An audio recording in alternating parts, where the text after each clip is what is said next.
Maithili express की शानदार प्रस्तुति।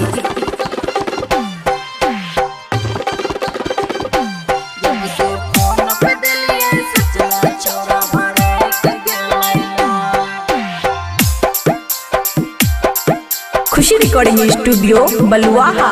है गई छौरा के पानी हमरा धरे में और गेलैना, छौरा के पानी हमरा धरे में और गेलैना। जब से फोन पे दलिया सचना छौरा भराई के गेलैना, जब से फोन पे दलिया सचना छौरा भराई के गेलैना।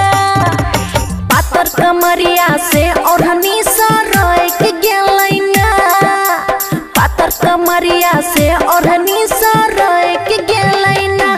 जब से फोन पे दलिया सचना छौरा भराई के गेलैना, जब से फोन पे दलिया सचना छौरा भराई के गेलैना। डीजे गुड मधुबनी, जब से फोन पे दलिया सचना छौरा भराई के गेलैना। हे गई फोनो करे चेता बातों ने करे फोन काट दे। अब की करिए देहिया हमरो डोर लागे छे। हे गई फोनो करे चेता बातों ने करे फोन काट दे। अब की करिए देहिया हमरो डोर लागे छे।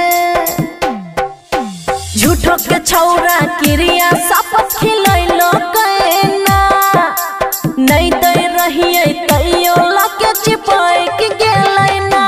जब से फोने पे दलिए सचना छौरा भराई के गेलैना, जब से फोने पे दलिए सचना छौरा भराई के गेलैना। डीजे गुड मधुबनी, जब से फोन पे दलिए सचना छौरा भराई के गेलैना। सखी जैबै जब ससुरा बुझतै मरतै बड़ी मरद। राइटर ओम प्रकाश दलकै हमरा कुमार में दर्द। सखी जैबै जब ससुरा बुझतै मरतै बड़ी मरद। राइटर ओम प्रकाश दलकै हमरा कुमार में दर्द। खाइत रहिए खाना मुँह से पलट गेलैना, खाइत रहिए खाना मुँह से पलट गेलैना। जब से फोन पे दलिया सचना छौरा भराई के गेलैना, जब से फोन पे दलिया सचना छौरा भराई के गेलैना। खुशी रिकॉर्डिंग स्टूडियो बलुआहा।